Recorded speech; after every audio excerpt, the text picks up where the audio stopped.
Méta de choc, méta de choc. Méta de choc. Et si on se demandait pourquoi on pense ce qu'on pense ? Shocking 22. En terre païenne. Pour commencer cette 4e saison, je vous propose de nous pencher sur un courant qui atteint en ce moment son paroxysme, en particulier auprès des ados sur TikTok, mais aussi des jeunes adultes dans les milieux écologistes et féministes. J'ai nommé la sorcellerie et la spiritualité païenne. Mon invitée, Marielle de Vlaminck, y a été initiée très tôt, dès l'école primaire, à un âge où elle cherchait des réponses et une place dans le monde. Aujourd'hui universitaire spécialisée dans l'étude de la littérature médiévale, elle passe à la moulinette son parcours et nous livre une analyse documentée de croyances qui furent centrales dans sa construction identitaire et sociale, mais qui, vous le découvrirez, ne lui ont pas apporté que du bon.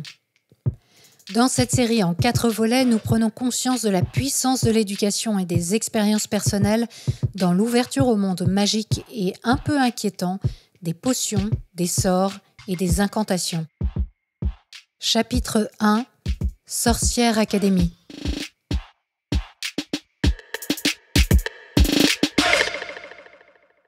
Bonjour Marielle. Bonjour Elisabeth. Vous êtes enseignante et chercheuse à l'université Grenoble-Alpes, spécialiste et passionnée de littérature médiévale. Eh oui, tout à fait. Mon domaine de spécialité, c'est le théâtre de la fin du Moyen-Âge, précisément le théâtre d'expression française, donc en langue française. Et je travaille sur l'aspect politique de ce théâtre. Alors, quand vous m'avez contacté fin 2018, vous sortiez à peine de croyances en lien avec l'ésotérisme, la magie et le paganisme, dans lesquelles vous aviez passé la moitié de votre vie tout de même. Des croyances qui ne sont pas sans lien avec votre goût pour le Moyen-Âge, en fait. Oui, ce qui m'a toujours attirée, c'était un peu la magie, le merveilleux. Ça, c'est quelque chose qui a toujours eu beaucoup de place dans ma vie, même dans la littérature de fiction, ce genre de choses. Et forcément, le Moyen-Âge, c'est une sorte de réservoir d'images un peu merveilleuses, les licornes, les fées, tout ce que vous voulez, les sorciers aussi. Et c'est vrai que ça, plus une sorte de mode de pensée, un peu de l'émerveillement permanent, qu'on trouve dans beaucoup de romans, dans beaucoup de chroniques. Ça m'a poussée à être vraiment séduite par le monde médiéval, la société médiévale, le côté très glamour que le Moyen-Âge peut avoir pour toute personne qui s'y intéresse de loin sans être forcément très renseignée. Et c'était mon cas pendant quand même un certain nombre d'années. Ouais, et si je vous ai invité à ce micro, c'est qu'aujourd'hui, 3 ans après, donc, vous avez un recul et une connaissance historique particulièrement intéressant sur toutes ces croyances et pratiques. Mais pour bien comprendre votre parcours, je pense qu'il est important de commencer par le commencement, c'est-à-dire par votre enfance. D'où venez-vous, Marielle ? Alors, moi, je suis née dans une petite ville des Vosges. D'accord. Et je suis partie assez vite dans le Nord, puisque ma maman était un peu nostalgique de son Nord natal. Et j'ai grandi dans un milieu qui était assez croyant. La religion était quelque chose d'important pour mes 2 parents. Pour ma maman, c'est vraiment quelque chose qui l'a beaucoup aidée pendant sa jeunesse. Donc, elle a vraiment la foi, et je pense qu'elle l'a encore aujourd'hui de façon assez importante dans sa vie. C'est un truc qui lui plaît. Et mon père, ça s'exprimait un peu différemment de ma maman. Enfin, c'était quelque chose dont il parlait un peu moins. Mais toujours est-il qu'à la maison, c'était complètement normal de croire, d'aller à la messe de temps en temps, de parler de religion. Enfin, certains des premiers livres que j'ai eus, par exemple, des beaux livres, je veux dire, c'était des imageries de la Bible, des choses comme ça. Donc c'était en fait un peu la norme à la maison. Et c'était pas une question de savoir si la religion chrétienne c'est la meilleure ou pas. Le vrai enjeu à la maison, c'était de se dire, bah voilà, chacun a ses croyances, mais c'est normal de croire. Il n'y a pas d'athée ou très peu. D'accord. Il y avait ce truc où la croyance, c'était un peu la base. Tout le monde n'avait pas la même croyance, c'était culturel, mais croire dans une transcendance, par exemple, c'était un truc normal. Et d'autant plus normal, puisque ma mère était venue faire une retraite dans un monastère cistercien, mon père était venu faire une retraite pour gérer le deuil de sa première épouse, et ils se sont rencontrés là. Dans un monastère ? Dans un monastère cistercien. Et ils se sont plu, et puis ils ont correspondu par lettres, et puis ils ont fini par se marier. D'accord. La religion catholique était donc très très présente chez vous dans votre enfance. C'était présent dans le sens où c'était une toile de fond. Parce qu'on n'était pas, par exemple, des pratiquants très assidus. On n'allait pas à la messe tous les samedis, tous les dimanches. Voilà. Mais c'était un univers de référence. Ouais. Ma mère, pour brosser un peu son portrait, ça a été une femme qui, pendant longtemps, a considéré que l'important dans sa vie, c'était de pouvoir aider les gens. Donc elle avait un côté un peu sacrificiel, où son but, c'était vraiment de rendre heureux les gens de son entourage. Et mon père, à l'inverse, c'est quelqu'un qui a eu une vie assez difficile, puisque sa mère est morte quand il est né. Ah oui. Et puis, il a aussi perdu sa première épouse, puisqu'il était dans cette retraite-là pour justement la gestion du deuil, d'une leucémie.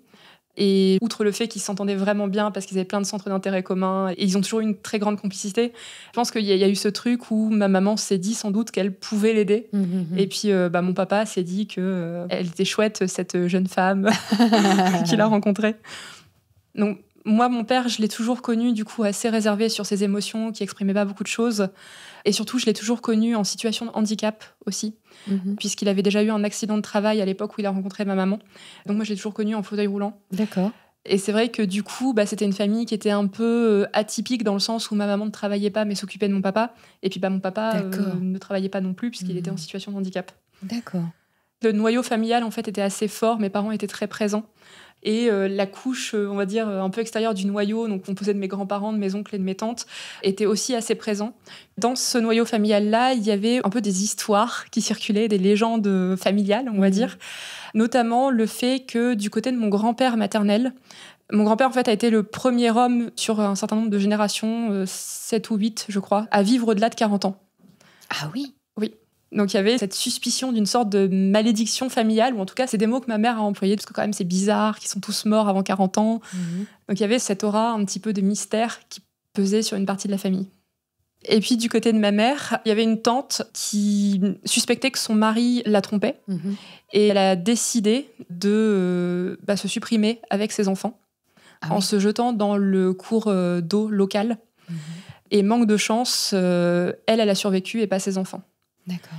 Donc ça, c'était aussi une histoire qui circulait aussi dans la famille, et toujours de ce côté de la prétendue malédiction, toujours du même côté. Donc, c'est vrai que le faisceau de présomption est assez fort avec tout ça. Oui. C'est d'ailleurs, je pense, ce qui a poussé, ou en tout cas encouragé, un de mes oncles à rentrer chez les témoins de Jéhovah. Je pense qu'il a dû trouver un réconfort dans une communauté, on va dire, un peu plus fermée. Parce que justement, il y avait une ambiance un peu particulière dans cette partie de la famille. Oui, c'est sûr qu'on voit bien que le contexte familial que vous décrivez prête à effectivement cette tendance à se tourner vers la religion, un côté magique peut-être, et puis une sorte de superstition comme ça qui est alimentée et qui... Alors du coup, a donné quoi chez vous ? Comment vous viviez ça ? Vous aviez peur ? Vous étiez... Alors très très vite, en fait, j'ai eu un attrait particulier pour tout ce qui relevait de la mythologie. Donc ça pouvait être les mythologies chrétiennes, par exemple avec la lecture de la Bible, tout ça, les histoires. Ça pouvait être la mythologie égyptienne qui m'a beaucoup intéressée quand j'étais enfant.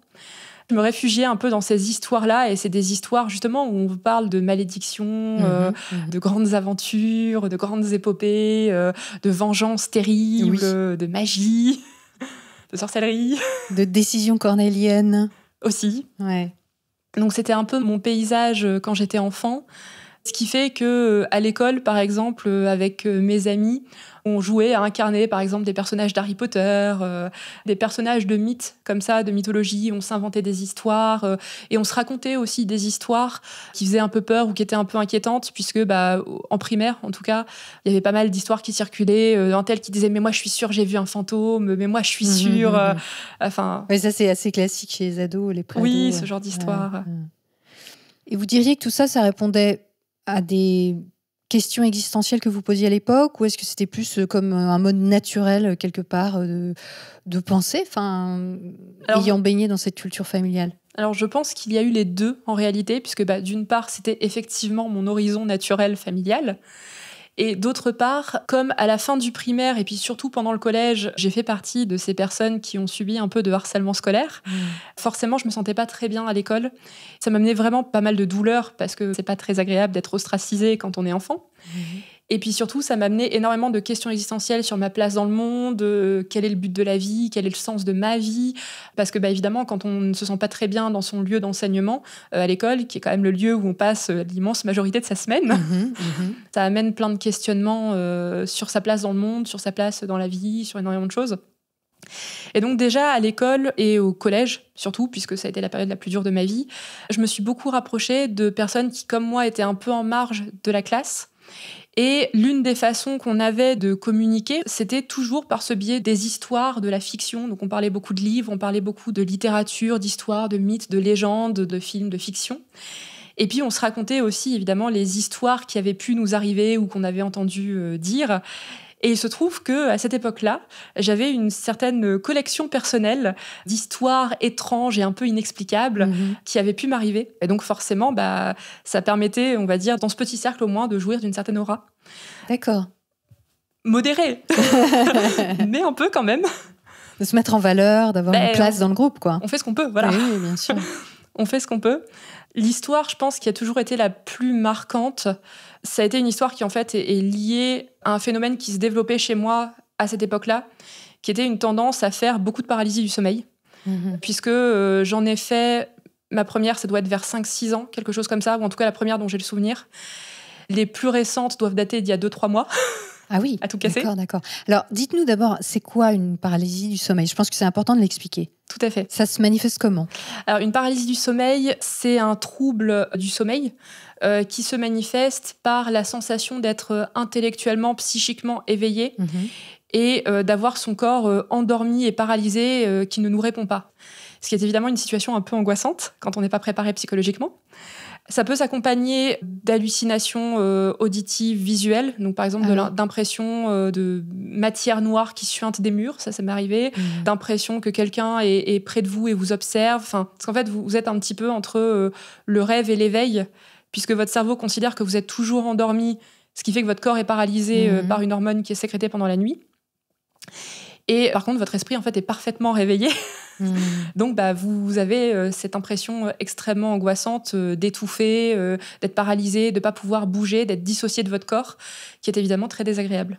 Et quand vous l'avez vécu, quand vous étiez enfant, j'imagine que vous n'aviez pas le décodage, personne ne vous avait expliqué ce que ça pouvait être. Non, parce qu'en fait, même mes parents ne savaient pas trop ce que c'était. C'est des choses que j'ai vraiment apprises bien après. Et donc, c'était un phénomène qui était super angoissant. Évidemment, quand j'allais me coucher au collège ou même au primaire, j'avais peur d'être à nouveau paralysée dans mon corps, d'avoir ces sensations extrêmement désagréables, d'avoir l'esprit qui bouge dans une sorte de glu. Et en fait, le corps ne réagit pas. Donc, c'est terrible parce qu'on a l'impression que notre volonté essaie de faire des mouvements. Et donc, on a l'impression de bouger dans une sorte de gelée très bizarre. Et en fait, on ne bouge pas parce que le corps ne répond pas ou très faiblement. J'ai l'impression de voir autour de moi. J'avais l'impression de voir les murs de ma chambre, par exemple. Alors que vous aviez les yeux fermés. Oui, j'ai l'impression de voir derrière ma tête aussi, parce que je pense que mon cerveau reconstituait mon environnement. Et l'un des événements les plus inexplicables qui me soient arrivés, peut-être, je crois que j'étais encore en primaire ou au tout début du collège, donc disons entre 8 et 11 ans, quelque chose comme ça. Il y a eu un accident derrière chez moi, derrière le jardin. Et évidemment, les secours sont arrivés. Et donc, il y avait des lumières bleues et rouges sur le mur de ma chambre. Et je n'arrivais pas à bouger. Je voyais ces lumières que je ne m'expliquais pas parce que je ne savais pas qu'un accident venait d'avoir lieu. Et quand je me suis réveillée en me redressant vraiment d'un coup sur mon lit, il y avait devant moi ces lumières-là. Et je me disais, c'est pas possible, je suis sortie de mon corps. C'est pas possible, il s'est passé un truc. En fait, vous les perceviez tout en étant paralysés avec les yeux fermés. En fait, je ne sais pas si du coup les yeux étaient fermés ou s'ils se sont entrouverts, ou je ne sais pas du tout. Mais en tout cas, c'est l'impression que ça vous a donné. Oui. Oui, je crois qu'il y a énormément de gens qui vivent ce genre de phénomènes qui sont tout à fait expliqués scientifiquement et connus, mais qui n'ont pas du tout d'explication cartésienne, on va dire, et qui l'attribuent à des choses paranormales ou à des expériences mystiques, etc. Donc, vous, c'est comme ça que vous l'avez présenté à vos amis, en tout cas, au collège. Oui, c'est ça. En fait, j'avais pas d'explication. Donc, quand on n'a pas d'explication, on remplit les blancs comme on peut. Et voilà. Et puis ma maman m'avait dit, écoute, c'est peut-être que ton cerveau marche plus vite que ton corps et du coup, ça doit être que ton cerveau est réveillé et ton corps pas encore. Donc elle avait mis un peu le doigt sur le phénomène, mais elle-même ne le connaissait pas, donc elle pouvait pas m'expliquer en me disant, mais t'inquiète, c'est normal, il y a 10% de la population qui est concernée, pas de problème. Là, tout de suite, ça fait revenir sur Terre direct. Voilà. Mais non. Mais bon, elle le savait pas. Et alors, vos amis, elles étaient impressionnées par vos Ils étaient aventures impressionnés, un peu effrayés aussi, parce que je pense qu'ils avaient peur instinctivement que ça leur arrive aussi, parce qu'ils se disaient, si ça peut lui arriver à elle, peut-être que ça peut nous arriver à nous aussi. J'ai jamais rencontré d'autres personnes qui fassent des paralysies du sommeil dans mon cercle proche. Donc en plus, je me sentais un peu unique. Je me disais, c'est peut-être la suite de la malédiction familiale. Finalement, je comprends peut-être pourquoi il y en a qui ont tenté le suicide, parce que si c'est ça toute la vie, ça craint un peu quand même. C'est vrai que c'était assez impressionnant. Et surtout, c'était très fréquent, puisque pendant l'adolescence, je pouvais en faire parfois plusieurs par nuit. Ouais, c'est éprouvant, ça. C'est très éprouvant. Et même encore aujourd'hui, quand je fais une paralysie du sommeil et que je m'en réveille, maintenant je ne panique plus autant parce que je suis un peu habituée. Il faut vraiment que je me lève, que je fasse autre chose pendant un quart d'heure, une demi-heure. Sinon, si j'essaie de me rendormir tout de suite, je vais en faire une deuxième. Parce que mon cerveau n'aura pas bien compris que non, c'est bon, elle est réveillée, tu peux te calmer. Donc c'est vrai que c'est un phénomène assez déplaisant. Donc il y avait cette histoire-là, évidemment, qui avait son petit succès, directement liée à cette personne qui est décédée derrière le jardin dans un accident de la route. Moi, alors je ne sais pas si effectivement je construisais mentalement quelque chose ou si c'était juste la peur de mes parents que j'avais vue, la superstition de mes parents que j'avais vue, mais j'avais l'impression, ensuite, quand j'allais jouer justement au fond du jardin, d'être observée.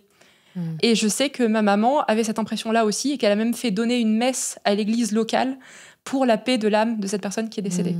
Ça a marché ou pas ? Je sais pas. Moi, j'avais toujours ces impressions-là. Ma maman ne les avait plus. Donc, pour elle, ça a dû marcher. D'accord. Mais comme c'est pas moi qui ai fait donner la messe, peut-être que ça n'a pas marché pour moi. Mais voilà, il y avait ce genre d'histoire-là. Il y en avait d'autres. Par exemple, ça m'est déjà arrivé, en attendant le bus, d'avoir l'impression d'entendre une sorte de rire caverneux derrière moi, alors qu'on venait de parler d'ésotérisme et d'histoires qui faisaient un peu peur avec des amis juste avant. Évidemment, les amis n'ont pas entendu ce rire. Donc, ils se disaient « Non, mais arrête de me faire peur » et tout. Et moi, je savais que je l'avais entendu. Donc, évidemment, c'était hyper flippant. C'est avec ce genre d'histoire et ce genre d'horizon que je me suis construite à la fin du primaire et pendant tout le collège. Entre 8 et 12-13 ans, c'était le genre de choses qui me servait de ciment social à l'époque, on va dire. Bon, là, je commence à comprendre effectivement qu'il y a un terreau plutôt favorable à la pensée magique avec tout ça. Plutôt. Et puis ensuite, comme j'étais une ado un peu rebelle de 12-13 ans, parce que j'étais un peu dubitative quand même sur cette histoire de Dieu réincarné, sur cette histoire de fils de Dieu qui naît dans le ventre d'une femme. Ça me paraissait un peu bizarre quand même, la Bible. Bon, j'étais un peu dubitative, même si c'était les histoires qui circulaient dans le milieu chrétien. Et comme ma maman m'avait toujours dit, mais tu sais, c'est des histoires, les religions, c'est fait par les humains. Ce qui compte, c'est surtout le lien au spirituel. Mais finalement, chaque culture va avoir ses petites histoires. C'est la foi qui est importante, bien plus que les discours. Du coup, moi, j'étais dans cette logique-là et je me disais, bon, bah voilà, comme je commence ma crise d'ado, alors je le raisonnais pas comme ça, évidemment, mais comme je commence ma crise d'ado, bah, je vais commencer ma crise d'ado en cherchant quelle est ma spiritualité personnelle. Voilà, parce que, bah, zut... Oui, l'individualisation de la pensée, d'accord. Exactement. Et du coup, je me suis dit, bon, moi, je vis des trucs qui sont un peu incompréhensibles pour moi et les réponses sont pas dans la Bible. Et en plus, la Bible, c'est un peu douteux sur certains points, parce que moi, ma maîtresse d'école, elle m'a bien dit que la création du monde en 6 jours, repos le dimanche, ça marchait pas. Donc forcément, il fallait que je trouve d'autres réponses. Alors, j'avais pas Internet à la maison à cette époque-là. C'était une époque où Internet n'était pas encore aussi installé qu'aujourd'hui. Donc, j'avais 2 solutions pour trouver mes réponses. C'était le CDI de mon collège, dans lequel je passais un certain temps, et les magazines du débit de tabac local. D'accord.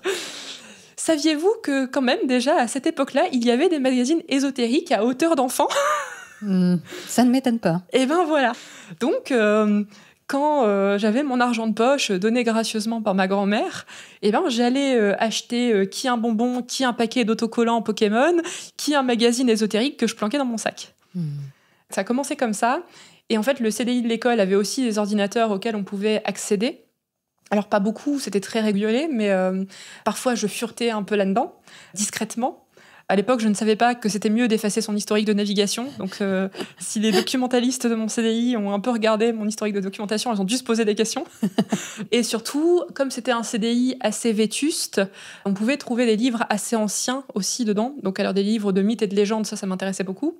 Et puis aussi des livres... un peu étrange, comme apprenez à décrypter la personnalité selon la graphie des gens, selon l'écriture des gens. Oui. Et j'étais très forte là-dedans. Donc, nouveau badge à mon horizon social au collège, puisque j'avais emprunté ce livre. Voilà, graphologue. J'avais emprunté ce livre, je l'avais lu avec beaucoup d'attention. Et en fait, je disais à mes petits camarades, mais regarde, là, t'écris comme ça, c'est bien la preuve que dans ton caractère, il y a tel trait de caractère. Et évidemment, ça les impressionnait beaucoup et ça impressionnait notamment beaucoup mes bourreaux au collège, qui m'a permis de gagner un peu de paix aussi par ce biais-là. On comprend. Et vous avez trouvé des réponses dans ces magazines d'ésotérisme et dans les sites internet que vous alliez visiter au CDI ? Alors, les premières réponses que j'ai trouvées pour donc, mes problèmes de sommeil, c'était de l'ordre du voyage astral, précisément. Et oui, ça correspond bien à votre expérience et c'est très souvent d'ailleurs une interprétation qui est donnée aux paralysies du sommeil. Je m'étais dit, peut-être que je suis capable de voyage astral, c'est-à-dire que mon âme, mon esprit est capable de se balader loin du corps. Mmh. Du coup, logique d'adolescente que j'étais, je me suis dit, si je suis capable de faire une telle chose, a priori, c'est que d'une part, les âmes, les esprits, ça existe, et que donc, peut-être qu'on peut rentrer en communication avec eux. C'était logique. Jusque-là, logique imparable. Et en fait, il se trouve qu'à cette époque-là, mon parrain a fait un AVC. Alors, il a survécu, mais il a quand même fait 4 jours et demi de coma.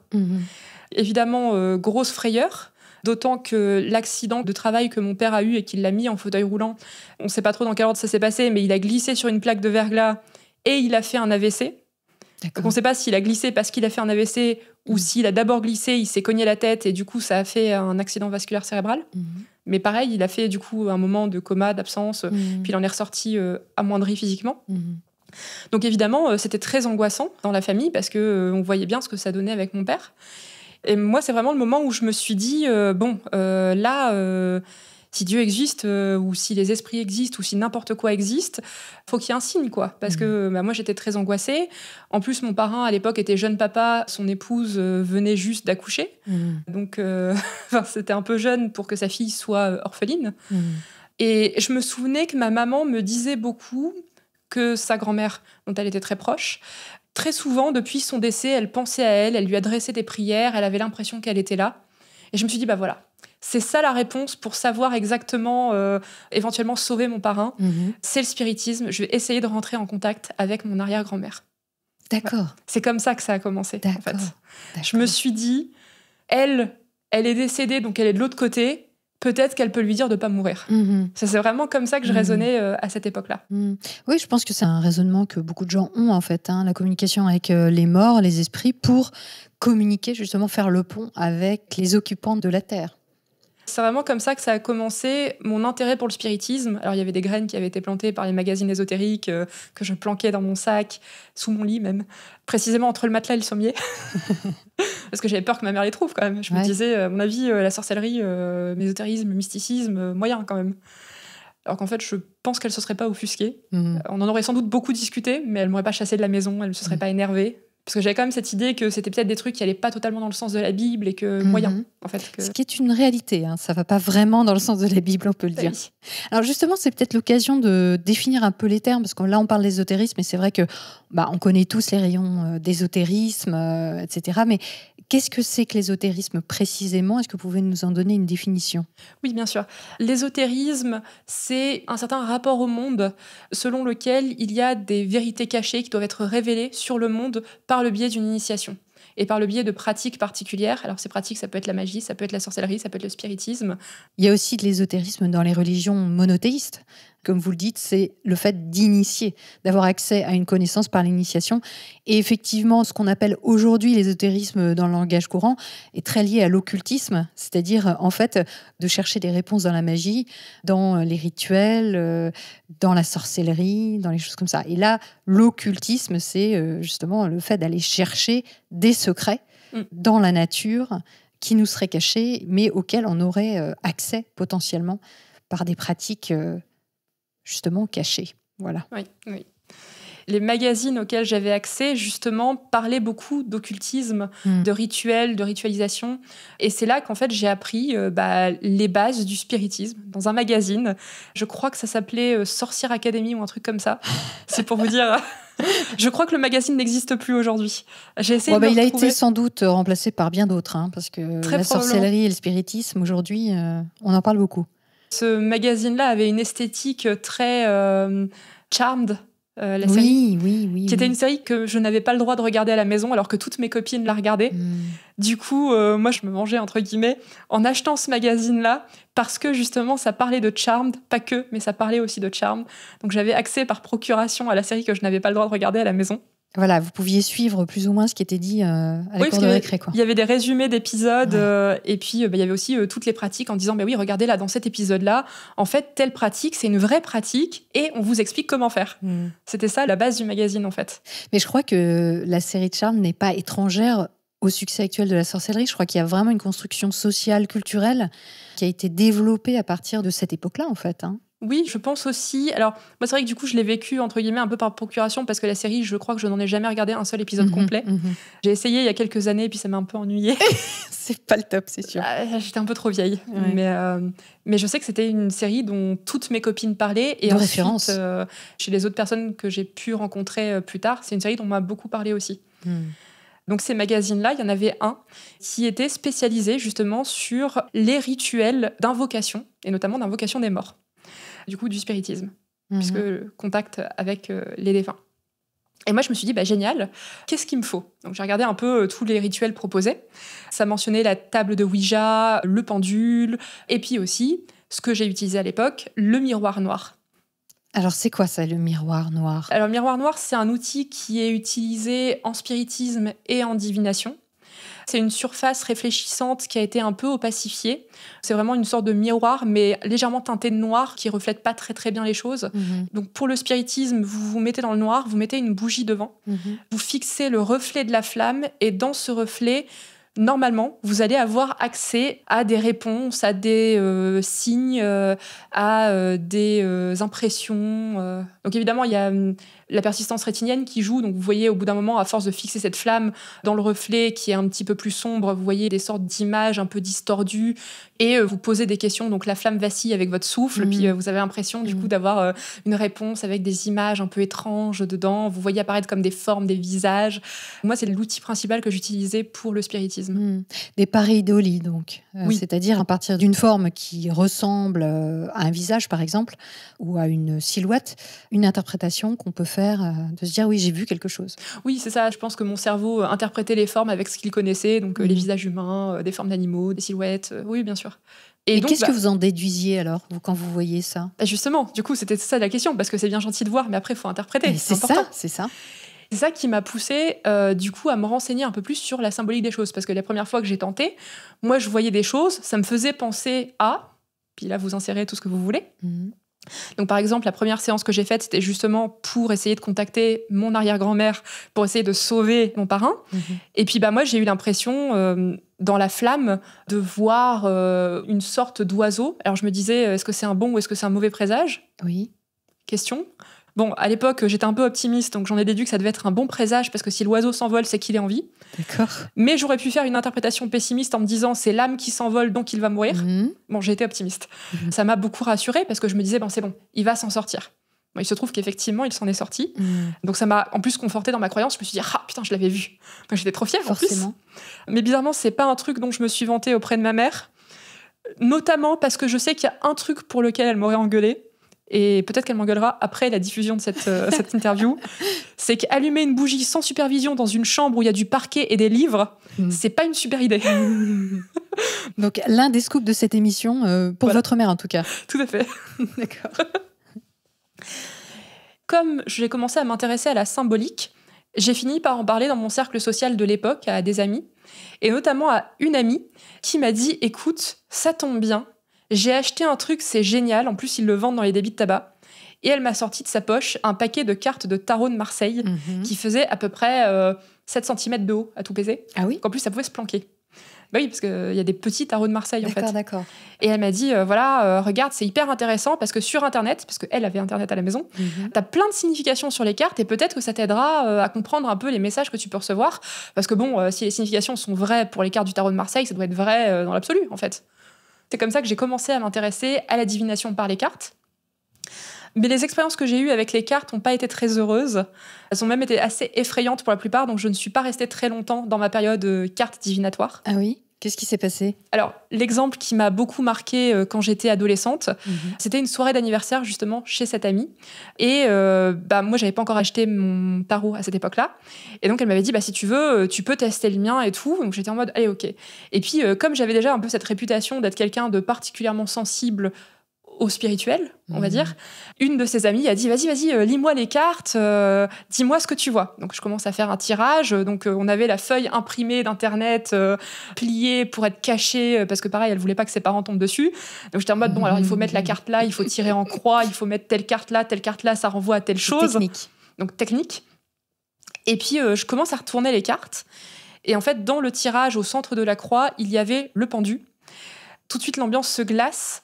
Parce que, et ça je ne le savais pas, l'ami pour qui je tirais les cartes à ce moment-là avait perdu son grand-père par pendaison la semaine précédente. Donc l'ambiance d'un coup prend un sérieux coup, on va dire, parce qu'évidemment c'est très impressionnant. Il y avait une chance sur 76 que le pendu sorte à cet emplacement-là. Et comme il était au centre de la croix, en plus ça voulait dire que c'était la situation présente. Et après un silence très gêné, et puis moi j'essayais de lui dire tu sais, c'est pas forcément ça va. Elle s'est exclamée mais t'es une sorcière, c'est pas possible. Et d'ailleurs, en fait, cette histoire a vraiment marqué une sorte de fin de notre relation amicale, parce que après ça, elle s'est montée beaucoup plus distante.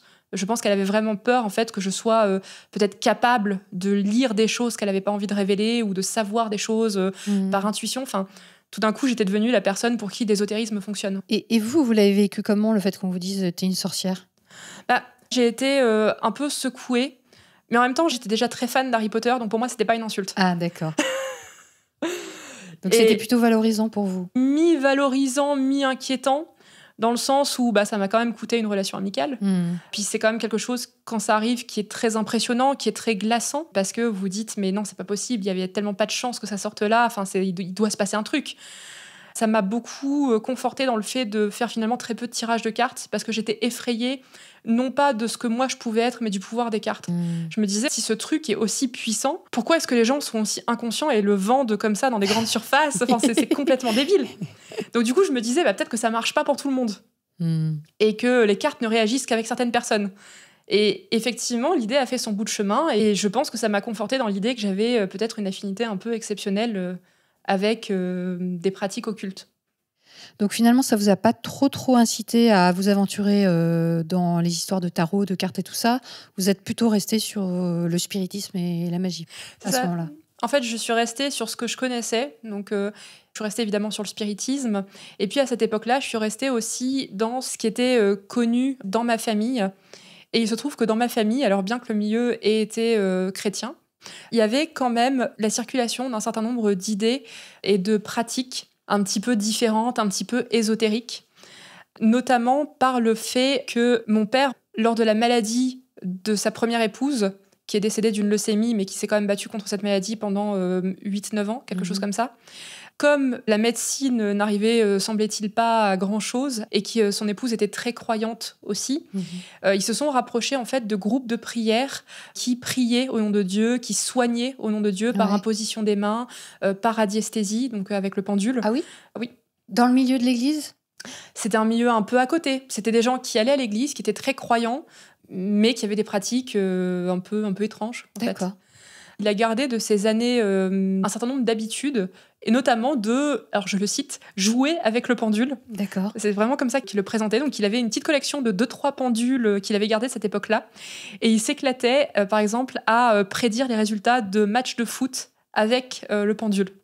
Ou prédire les élections présidentielles avec le pendule. Et donc, comme ça marchait plutôt pas mal avec mon papa, je me suis dit, ça se trouve, je tiens ça de lui, ce côté un peu sensible, un peu intuitif. Et peut-être que la radiesthésie, ça vaut le coup de tenter. Alors à l'époque, j'allais pas voler un pendule de mon papa parce qu'il allait s'en rendre compte. Donc ce que je faisais, c'est que j'avais un pendentif qui était un peu lourd, et donc j'utilisais ça comme pendule. Ouais, ça marche aussi bien. Ça marche plutôt bien. Et donc j'ai fait mes premières expériences de radiesthésie comme ça, avec ce pendentif. Et puis j'essayais de prédire des choses, j'essayais de trouver des réponses à des questions. J'avais un peu compris comment ça marchait, puisque avec ma mère, j'avais posé des questions innocentes, et puis ma mère m'avait expliqué. Bon, je pense qu'elle n'était pas dupe de mon intérêt quand même. Je pense. Quand on est enfant, on a l'impression d'être super intelligent, mais je pense qu'elle n'était pas trop dupe.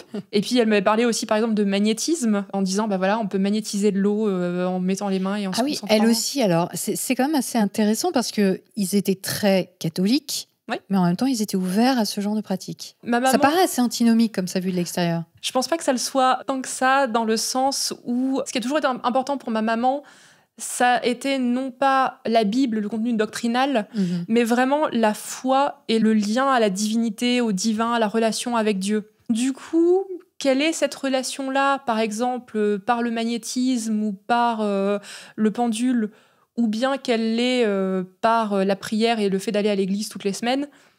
Je pense que pour elle, ce qui était juste important, c'était d'avoir une foi. D'accord. Et comme elle-même, comme moi, avait vécu dans sa jeunesse des expériences un peu étranges, et ben je pense qu'elle se disait aussi qu'elle avait sans doute une sorte de, pas forcément de don, mais de sensibilité à ça. Oui, d'accord.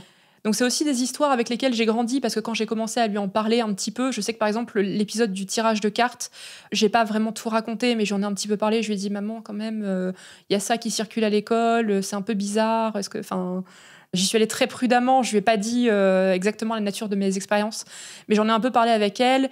Et forcément, elle me disait, tu sais, il y a des gens qui sont un peu sensibles à ça. Il y a des gens qui savent faire des choses un peu extraordinaires, qui ont des liens, voilà. Et puis il faut pas jouer avec ça parce que ça peut être dangereux. Et elle me racontait, par exemple, qu'elle-même, quand elle était sortie d'intervention au diocèse du coin, en fait, c'était des intervenants extérieurs qui venaient parler. Et elle avait assisté à la conférence, je crois que c'était un moine ou un diacre, qui était venu justement leur parler de foi, de religion. Et elle s'était sentie très mal à l'aise face à cet homme. Et donc, elle était restée beaucoup sur ses gardes, en fait, à se méfier de ce qu'il disait, à se méfier de sa personnalité, parce qu'elle ne le sentait pas, quoi. Et elle me racontait qu'elle se concentrait beaucoup pour pas se laisser atteindre par ce que cet homme pouvait dire, moins par le contenu que par sa présence charismatique, on va dire. Et en fait, quand elle est sortie de cet entretien-là, elle s'était tellement concentrée qu'elle avait l'impression d'entendre des rires un peu diaboliques derrière. Et en fait, elle s'est dit, ce gars, il y a un truc pas net avec lui. Peut-être qu'il pratique des choses dangereuses. Enfin, voilà. Donc, elle avait déjà eu cette interprétation-là aussi, avec cette expérience-là. Et de la même façon, elle a eu d'autres expériences quand elle était jeune et qu'elle faisait du bénévolat à droite, à gauche, dans des institutions religieuses. Alors, une personne en qui elle faisait vraiment confiance lui avait raconté qu'un jour, un moine de l'abbaye s'était élevé en lévitation à plusieurs mètres au-dessus du niveau du sol dans le cœur de l'abbaye. Pas mal. Voilà. Donc, ma mère, comme c'est quelqu'un à qui elle faisait confiance, même encore aujourd'hui, elle me dit, je sais pas si c'est vrai ou pas, je sais pas ce qui s'est passé, mais j'ai pas de raison de douter du témoignage qu'on m'a fait, puisque cette personne en qui j'ai confiance me dit de l'avoir vu. Et de la même façon, il lui arrivait aussi des choses un peu étonnantes. Par exemple, un jour, elle venait d'assister à une célébration qu'elle avait co-organisée pour célébrer un anniversaire. L'anniversaire du lieu, en fait. Donc, elle avait fait des petites diapos, des affiches pour parler un peu de l'histoire du lieu, tout ça. Et puis, elle avait fait une petite allocution aussi. Et à la suite de cette allocution-là, il y a quelqu'un qui est venu la voir et qui lui a dit « Ah, c'est bien, vous avez bien compris l'esprit du lieu et de la personne qui l'a fondé, c'est génial, voilà. » Donc elle, elle répond gentiment au compliment, d'autant que la personne qui était venue la voir portait un habit de pèlerin vraiment à l'ancienne. Et puis tout d'un coup, quelqu'un d'autre l'interrompt. Il se passe un truc, il y a quelqu'un qui s'est rapproché trop près des cierges, il y a une mèche de cheveux qui commence à cramer. Donc elle est complètement sortie de cette conversation-là. Et puis elle se retourne pour reprendre la conversation une fois que la crise est gérée. Et là, la personne a disparu. Et en fait, elle demande autour d'elle en disant « Mais vous avez pas vu un gars habillé en moine, en pèlerin, un peu partout ?» Et en fait, personne ne l'a vu, cet homme. Et elle se dit « Mais est-ce que j'ai eu une hallucination ? Est-ce qu'il était vraiment là ?» Oui, c'est sûr que les expériences personnelles ou les récits des gens qui nous entourent et en qui on a confiance, ça impressionne toujours et c'est toujours très, très compliqué de se dire il y a une autre explication. Oui, puis je pense que quand c'est quelque chose qu'on a vécu il y a très longtemps, on a tendance à re-raconter le souvenir et peut-être à le recomposer, à se reconvaincre de ce qui s'est passé. Oui, on consolide la mémoire, oui, tout à fait. Parce que c'est ce que je dis toujours à ma maman, je dis, ça se trouve, il est parti parce qu'il voyait que tu étais occupée, et en fait, personne l'a vu parce que tout le monde est en train de s'inquiéter d'un début d'incendie dans l'église, quoi. Oui, et on sait bien aussi que notre mémoire est très, très faillible et que la plupart, en réalité, de ce dont on se souvient dans notre vie est une construction, partielle ou totale même. Donc oui, c'est toujours à prendre avec des pincettes, mais en même temps, ça nous impressionne toujours. Surtout qu'il y avait déjà ce poids, entre guillemets, de la malédiction familiale, d'une histoire familiale un peu difficile. Il y avait ma propre expérience des paralysies du sommeil et d'un sommeil très agité, très angoissant. Il y avait ces expériences de tarot, ces expériences de spiritisme. Forcément, quand ma maman me racontait ce genre d'histoire, juste on y croit, c'est normal. C'était mon paysage mental, c'était normal, ce genre de choses. Comme à la maison, il y avait ma maman qui croyait au magnétisme et qui me parlait aussi beaucoup de géobiologie. Alors à l'époque, je ne savais pas que ça s'appelait comme ça et je crois que même ma maman ne savait pas que ça s'appelait comme ça. Qui m'expliquait que l'un des amis de mon père qui l'a présenté à ce groupe chrétien ésotérique était très calé là-dedans et avait expliqué le cancer de la première épouse de mon père par le fait qu'il y avait des croisements de failles sous leur chambre et donc des énergies négatives et voilà. Alors, on ne va pas rentrer dans le détail de la géobiologie, mais pour ceux que ça intéresse, j'ai publié une chronique spécifiquement en 3 épisodes d'ailleurs sur la géobiologie de l'habitat. Donc, si vous vous intéressez à la radiesthésie, à la géobiologie, si vous voulez savoir comment fonctionnent les pendules, les failles telluriques, etc., je vous encourage à aller l'écouter. Et je tiens à préciser que c'est grâce à cette chronique que j'ai su que ça s'appelait la géobiologie. Je ne le savais pas. Et comme j'avais toutes ces croyances, toutes ces pratiques qui circulaient à la maison et puis un peu en dehors aussi, évidemment, j'ai fait ce que toute personne ferait. J'ai continué de chercher des informations parce que je voulais comprendre comment ça fonctionnait, parce que je voyais bien que j'avais des dons un peu étranges. Je me disais, faut comprendre comment ça marche. Et puis, je continuais de me documenter dans ces magazines où je voyais plein de rituels et tout, des trucs que je testais. Alors, des fois, ça marchait, des fois, ça marchait pas. Mais les trucs qui marchaient, je me disais, voilà, ça a marché. Maintenant, il faut comprendre comment ça marche, quoi. Il faut comprendre ce qui fait que ça marche. Et donc, j'ai commencé une entreprise de formation personnelle en 3e. Donc, j'avais 14-15 ans au collège. Parce que c'était l'âge à partir duquel on avait le droit d'aller 1 heure par semaine dans la salle informatique connectée à Internet du collège. Donc, c'était la modernité absolue. Et surtout, évidemment, comme on était toute la classe dans la salle informatique et qu'on pouvait faire des recherches sur ce qu'on voulait, et qu'il y avait un prof pour surveiller 35 élèves, évidemment, tu prends un onglet un peu sérieux. En dessous, tu as un onglet un peu moins sérieux. Quand le professeur passe, tu remets sur l'onglet un peu sérieux et tu te documentes sur absolument ce que tu veux. Voilà, c'était une époque où j'ai commencé à me documenter sur pas mal de choses qui touchaient du coup au surnaturel. Mais à cette époque-là, comme je cherchais des informations qui allaient dans le sens de mes croyances, évidemment, je n'allais pas forcément me renseigner sur des sources très très fiables ou très très historiques. Ou critiques. Ou très critiques. Donc mes sources d'informations privilégiées, ça a été des blogs ésotériques, une radio païenne, qui débutait à l'époque, et aussi le monde merveilleux des forums. Et oui, les forums. Racontez-nous ça. Alors, à l'époque, j'étais pas encore inscrite sur les forums, je lisais juste en tant qu'invitée extérieure. J'avais pas de compte dessus parce que tout simplement, je n'avais pas d'adresse mail, et il faut une adresse mail pour créer un compte. J'ai découvert après la magie des adresses mail. C'était l'année suivante. Mais du coup, à cette époque-là, voilà, je lisais toutes les informations que je pouvais lire sur ce centre d'intérêt-là. Donc, je lisais ce qui se disait, par exemple, sur les voyages astro. Il y avait plein de récits qui allaient dans le sens de mes paralysies du sommeil. Donc, évidemment, ça m'impressionnait beaucoup. Je lisais aussi sur les techniques de divination et d'incantation, d'invocation par le miroir noir. Et c'est à cette époque-là, d'ailleurs, que j'ai commencé à mettre un pied, alors non plus seulement dans le spiritisme, qui consiste à appeler des esprits de mort, mais aussi dans la magie, qui consiste à appeler des esprits d'entités. Alors, il y a plein de branches diverses et variées de la magie, mais en fait, la magie se concentre sur le fait d'avoir le pouvoir par l'invocation ou l'appel à des entités non humaines, on va dire. Donc, par exemple, extraterrestres Alors, il y a un peu de tout. À l'époque, moi, sur le forum où j'étais, il y avait une rubrique magie. Donc, avec des informations basiques qui disaient, voilà, si vous voulez invoquer des choses, il faut prendre telle précaution d'usage, donc le sel, le cercle, le pentacle, le sac de protection. Ça, c'est contre les esprits maléfiques. Contre les esprits maléfiques. Et puis, du coup, il disait, voilà, ensuite, il faut adapter le rituel selon ce que vous voulez invoquer, parce que c'est la base. Il y avait des invocations pour les anges, des invocations pour les démons. Donc là, ça restait très chrétien, mais il y avait aussi des invocations pour les djinns, par exemple. Donc là, on part dans la magie orientale, pour les esprits de la nature, pour les fées, pour les dragons. Je crois pas me souvenir d'avoir vu des invocations pour les licornes, je pense que ça manque. Je suis un peu... C'était peut-être pas encore tout à fait la mode à l'époque. Peut-être que c'est revenu maintenant. Mais voilà, il y avait vraiment des invocations sur toutes les choses qu'on peut souhaiter invoquer, c'est-à-dire quand même un spectre très très large. Alors moi, à l'époque où j'étais croyante dans le New Age, j'avais appris, alors je ne sais pas si vous avez eu les mêmes sources, que pour faire plaisir aux dragons, il faut leur laisser un peu de tabac. Ça, vous avez la même info. Oui, tout à fait. J'ai la même info. Ok. Vous l'avez testé ou pas ? Alors moi, le dragon, ça m'a jamais tellement intéressé, d'autant que, comme je le rappelle, ma chambre était avec du parquet. Je me disais que c'était un peu dangereux quand même. Donc j'ai jamais testé. Et puis surtout, personne ne fumait à la maison. Et à 12-13 ans, il y a des limitations quand même. Il y a des limitations techniques. Bien sûr, bien sûr. Donc non, moi j'étais plutôt très curieuse des esprits de la nature en fait. C'est un truc qui m'intéressait pas mal parce que ma maman en fait a toujours eu ce côté très proche de la nature. Pas forcément un niveau spirituel, mais elle disait voilà, Dieu est dans la nature parce que de toute façon c'est Dieu qui a créé le monde. Donc il y a une sorte de pouvoir dans la nature. il y avait toujours ce truc où on aimait bien avoir un jardin. C'était quelque chose d'important. Le fait d'avoir une connexion avec les arbres, avec la verdure, d'avoir un cadre naturel, en fait. Et du coup, moi, je me disais, puisque j'ai établi depuis ma prime enfance que l'âme, ça existe, que du coup, les esprits des défunts, ça existe, et qu'en plus, ça marche parce que j'ai testé, je me suis dit, voilà, il y a d'autres trucs qui existent. Et puis, la nature, ça me paraît un bon pari quand même. Les esprits de la nature, c'est plutôt pas mal, quoi. C'est vendeur. En plus, à l'époque, j'aimais bien la mythologie. J'aime toujours beaucoup la mythologie, d'ailleurs.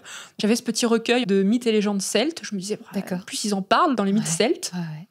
Ça doit marcher, quoi. Donc, j'ai testé. Voilà. Je me suis dit, on va tester une invocation de la nature. Alors, j'y ai réfléchi quand même. Je me suis dit, si je le fais en intérieur, ça va pas marcher.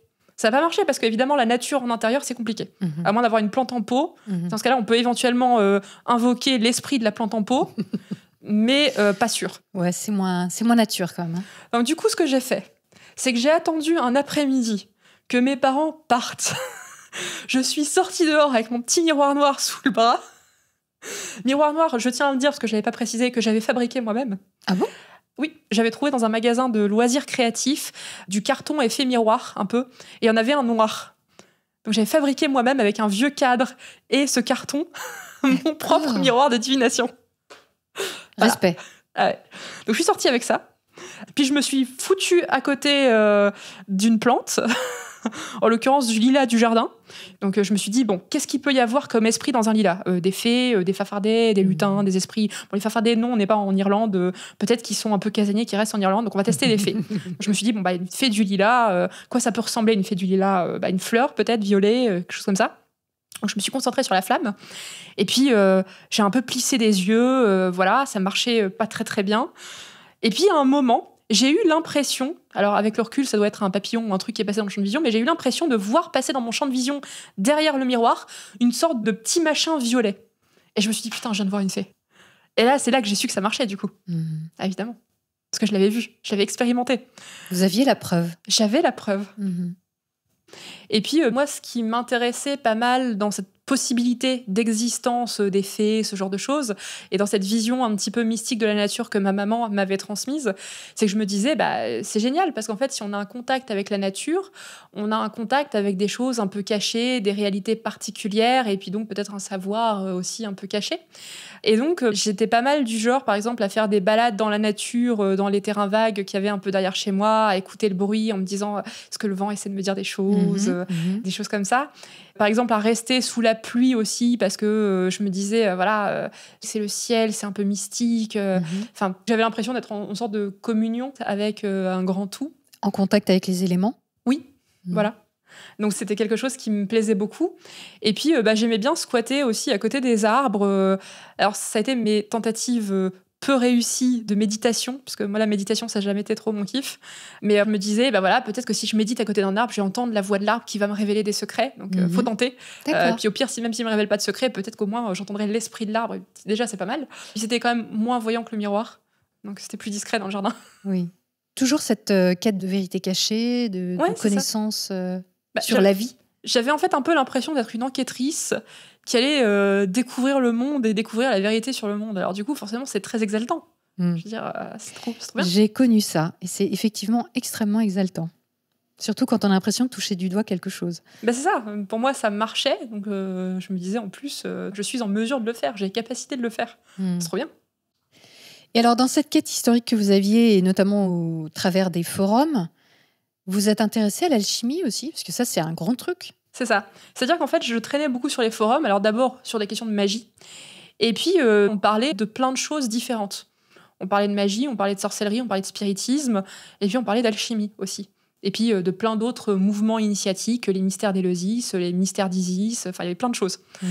Je me suis dit, il y a plein de trucs, déjà. Donc c'était impressionnant de voir juste la grande variété de pratiques, de croyances. Puis en plus, tout le monde disait que ça marchait. Donc j'étais en mode, en fait, c'est tout un monde qui s'ouvre à moi. Donc c'était incroyable.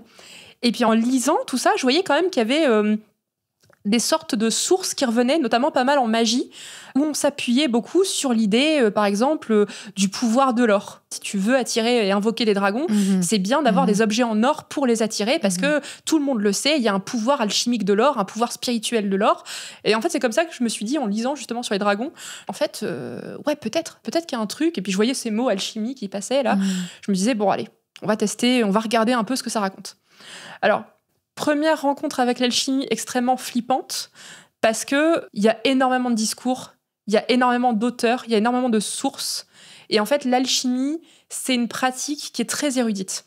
Oui. Vraiment, il y a plein de bouquins de référence, il y a plein de courants, il y a vraiment plein de choses. Et puis des vieux bouquins surtout. Et puis des vieux bouquins. Là, on est vraiment dans des choses qui font frémir les historiens, qui font frémir les personnes qui cherchent la vérité vraie et les traditions ancestrales.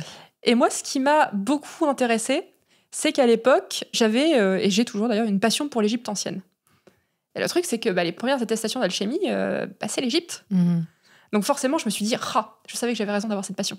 Déjà, voilà, donc déjà content. Alors, définissons ce qu'est l'alchimie, parce que l'alchimie, dans l'imaginaire collectif, c'est plutôt le Moyen-Âge, c'est pas l'Égypte ancienne. Alors, comment est-ce qu'on trouve de l'alchimie en Égypte ancienne ? Alors, l'alchimie, c'est un courant un peu ininterrompu, on va dire, depuis l'Antiquité, depuis notamment l'Égypte ancienne, qui se focalise à la base sur la métallurgie, sur l'étude des métaux, sur la création d'alliages. Alors, tel qu'on me l'avait présenté à l'époque, avec une fiabilité à vérifier, du coup, on m'avait dit, voilà, c'est pas compliqué. En Égypte antique, déjà, on avait conscience que l'or avait un pouvoir particulier, parce que c'était un métal solaire, c'est un métal puissant, rare, donc porteur d'une certaine puissance magique. Le problème étant évidemment que c'est aussi très cher. Donc, c'est pour ça qu'on a créé des alliages. C'est parce que le but, c'était de recréer des métaux qui avaient les propriétés magiques de l'or, les propriétés mystiques de l'or, mais avec des matériaux plus facilement trouvables. Donc, c'est pour ça que, par exemple, paraît-il, on a inventé le bronze, notamment pour des bijoux. Et d'ailleurs, l'argument qu'on déroulait à cette époque-là, qu'on déroule peut-être toujours sur les forums d'alchimie d'ailleurs, c'est de dire, regardez, les talismans, on va dire un petit peu moins prestigieux, les bijoux, ils sont en bronze. Donc, c'est bien la preuve que les gens cherchaient à utiliser ce matériau-là, cet alliage-là, pour se protéger comme ils l'auraient fait avec de l'or. Donc voilà, les bijoux, on va dire, de classe un peu inférieure, c'était pour eux la preuve que les pouvoirs magiques de ce matériau existaient vraiment. Et donc, moi, c'est par ce biais-là, en fait, que j'ai découvert l'alchimie, c'était se dire, il y a des propriétés magiques des métaux, et en fait, ces propriétés magiques, l'alchimie, son but, c'est de les recréer. Donc ça, c'est pour l'alchimie égyptienne. C'est une tradition toujours centrée sur la métallurgie qui continue pendant l'Antiquité grecque. Il y a pas mal de textes qui mentionnent ou qui parlent un petit peu des métaux dans des ouvrages grecs, ce qui m'a d'ailleurs motivée à faire du grec au lycée. Voilà, un choix d'orientation scolaire sur l'alchimie. Pour découvrir les secrets de l'alchimie. Je faisais déjà du latin. Ça m'intéressait bien, j'aimais bien le latin. Mais je trouvais que la langue était un peu chiante. Et puis je me suis dit, quitte à faire des langues anciennes un peu, autant faire du grec. Parce que le grec, je connaissais pas. Il y avait une histoire de l'alchimie derrière, donc c'était passionnant. Et puis en plus, je voyais bien que sur certains forats, il y avait des gens qui prenaient des scans de manuscrits grecs ou des transcriptions de manuscrits grecs, ça dépendait de ce qu'ils avaient sous la main, et qui s'éclataient en fait à traduire des ouvrages dans le but de comprendre comment ça fonctionnait à cette époque-là, de revenir à l'origine des connaissances antiques sur l'alchimie. Donc forcément, je me suis dit, il faut que je les aide, quoi. Et en fait, quelle place avaient toutes ces croyances dans votre vie quotidienne ? Dans ma vie quotidienne, elles avaient pas mal de place en termes de documentation, de renseignement, puisque j'étais dans une phase de découverte, c'était hyper enthousiasmant. Et donc forcément, je lisais beaucoup, je me documentais beaucoup. Et puis, il y avait la dimension du secret aussi, un petit peu, qui était exaltante, puisque je me planquais un peu quand même. Mais par contre, j'ai très peu pratiqué à cette époque-là, parce que d'une part, la magie avait cette sorte d'aura un peu dangereuse. Donc je voulais pas y aller les yeux fermés, je voulais pas y aller en prenant des risques. Et par ailleurs, je voyais pas tellement l'intérêt de pratiquer beaucoup quotidiennement, dans le sens où, pour moi, utiliser la magie, par exemple, pour prévoir un contrôle, ce genre de choses, c'était un peu comme utiliser un lance-flamme pour tuer un moustique. C'était un peu disproportionné, en fait. Donc, c'était très présent dans votre esprit ? Oui. Mais vous appreniez pourquoi, en fait ? Dans l'idée d'un jour pouvoir pratiquer de manière plus sûre ? Pas forcément, en fait. C'était vraiment un centre d'intérêt qui prenait beaucoup de place, mais pas forcément dans le but de pratiquer, plutôt d'avoir une meilleure connaissance des choses. Enfin, ça a toujours été l'aspect connaissance et creuser des informations qui m'intéressaient. Et finalement, je suis partie en recherche. Ça vient de la même démarche, en fait, de vouloir connaître plein de choses. Et en recherche scientifique. Oui, en recherche scientifique. Ouais. C'est juste que maintenant, les réponses, je les cherche dans la science plutôt que dans la magie. Mais c'était cette même démarche de vouloir comprendre le monde. Et je me disais, en fait, la magie, les savoirs occultes, tout ça, c'est la clé, quoi, pour tout comprendre. Et en termes d'application, est-ce que vous pouvez donner quelques exemples quand même de choses que vous avez pu faire pendant l'adolescence ? Oui, alors l'un des exemples peut-être les plus notables, c'était quand je n'étais pas trop sûre de quoi réviser pour un contrôle. J'essayais de prévoir le sujet du contrôle à coups de pendule. Ça marchait pas toujours très bien, mais les fois où ça marchait, je m'en souviens, parce que voilà, biais de confirmation. D'accord. Et puis ça a été aussi parfois pour gérer des moments difficiles. Par exemple, la tentative de suicide d'une camarade de classe en 3e. C'était quelque chose face auquel je me sentais complètement démunie. Je savais pas comment réagir, parce que pour moi, c'était juste tellement surprenant qu'une adolescente puisse vouloir mettre fin à ses jours. Et puis ça faisait écho aussi à la malédiction familiale où il y avait eu des suicidés dans la famille. Donc là, par exemple, j'avais fait des rituels de guérison pour elle, ce genre de choses, sans qu'elle le sache. Mais je pense que c'était une réponse à l'impuissance dans laquelle je me sentais face à un événement traumatisant. Et finalement, tout ça, c'était quelque chose que vous pratiquiez encore une fois seul. C'est-à-dire que vous alliez au CDI, où vous alliez en cours d'informatique. Est-ce que vous aviez des gens dans votre entourage qui étaient intéressés par tout ça ?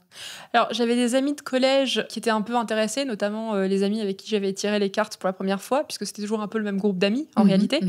Donc, il y avait des gens avec qui je pouvais en discuter un petit peu.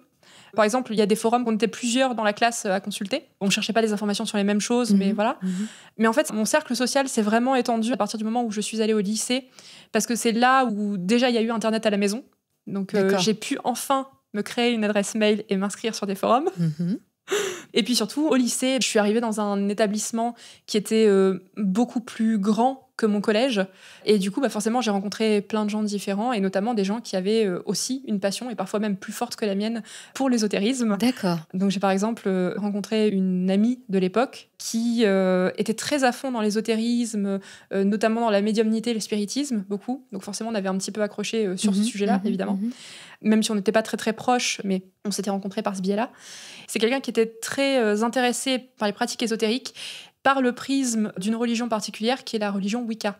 Donc elle était Wiccan. Et puis elle, l'un des premiers trucs qu'elle m'avait dit quand on avait commencé à discuter, c'était « Mais non, mais en fait, t'es pas une sorcière, t'es médium, en fait, c'est ça le truc. C'est tu es médium. » Et alors, vous avez pris ça comment ? Vous avez trouvé ça cool ? Alors, j'étais un peu mitigée, parce que autant la sorcellerie, il y avait le côté Harry Potter qui faisait que c'était un peu cool. Autant la médiumnité, moi j'avais quand même mes parents, quand ils voyaient des encarts de médiums dans le journal qui étaient très critiques vis-à-vis de la médiumnité, en disant ouais, quand même, déjà ils jouent avec des forces qui les dépassent, ils font chier les morts, donc c'est pas cool. Alors moi j'étais là, pratiquante de spiritisme, j'étais en mode oui, effectivement, tu as raison, oui. Je vais peut-être arrêter, moi. Et puis surtout, il y avait quand même cette image un peu du charlatan, quoi, qui pesait sur la médiumnité. D'accord. Toujours est-il que c'est une amie avec qui on a fait notamment une soirée dont je me souviendrai toute ma vie, je pense. Ça a été une soirée de spiritisme. Donc voilà, on se réunissait pour je ne sais plus quelle occasion, et puis elle dit écoute, voilà, toi t'es médium, donc vas-y, fais une séance de spiritisme. J'étais en mode t'es non, enfin peut-être pas, non. Elle m'a dit mais si, regarde, j'ai une table de Ouija. Alors j'avais jamais touché à ça. Elle m'a dit si, regarde, j'ai une table de Ouija et tout, parce qu'elle était vraiment très à fond dans le milieu ésotérique, et puis sa grande sœur aussi. Et comme elle vivait à deux, parce que leur père était souvent en voyage, du coup, elles avaient toute l'attitude pour pratiquer ce qu'elles voulaient chez elles. D'accord. Elle me dit, allez, vas-y, on fait une séance, quoi. Bon, vas-y, explique-moi. Donc, on expliquait le topo, puis on a fait une séance. Donc, moi, je dirigeais une séance pour la première fois de ma vie. Et puis, évidemment, ce qui devait arriver arriva. Il y a eu des réponses un peu effrayantes. Et puis, il y a un moment, il y a le gobelet qui a volé à travers la pièce. Ah oui, ça fait peur, ça. Ça fait peur. Et le soir, moi, j'étais très inquiète parce que j'avais baigné dans ce milieu, notamment avec mes parents, puis même sur les forats, qui disaient « Attention, jouez pas avec des trucs qui vous dépassent, protégez-vous bien, sinon vous pouvez invoquer des trucs hyper dangereux. » Et donc, en fait, j'ai quasiment pas dormi de la nuit parce que je me disais « Putain, on a invoqué un truc horrible, c'est pas possible, quoi. » Et c'était vraiment hyper angoissant, en fait. C'est là que je me suis un peu calmée sur la pratique du spiritisme, et donc, naturellement, j'ai commencé à me renseigner sur d'autres choses.